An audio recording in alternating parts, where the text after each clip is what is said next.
Hello everyone. তো আজকে বৃহস্পতিবার, পুজো করে এখন আমি বসে পড়েছি, দেখো কি নিয়ে, এক থাল আম নিয়ে বসে পড়েছি। আর এখন আম খাবো। আর আমি একা খাবো না এগুলো, কিন্তু এখানে সোনু আছে, সোনুও খাবে আর আমিও খাবো। তো সবচেয়ে বেশি ভালো লাগে আমার আম খেতে। তো এখন আমার এটা প্রিয় জিনিস, তো আমি এখন খাবো।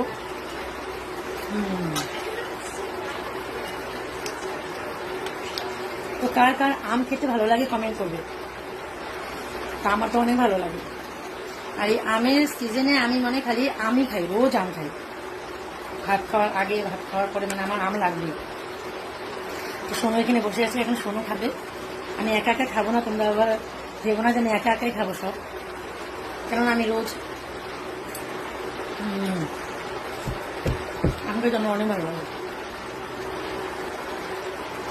এটা সোনু খাবে। তো চলো আমি আমটা খেয়ে নিই, তারপরে আমার লাঞ্চে রেডি করতে হবে, রান্না করতে হবে, বাজার এসে পড়েছে। তো চলো, আমার ভিডিওগুলো যদি তোমাদের ভালো লাগে লাইক কমেন্ট শেয়ার করবে।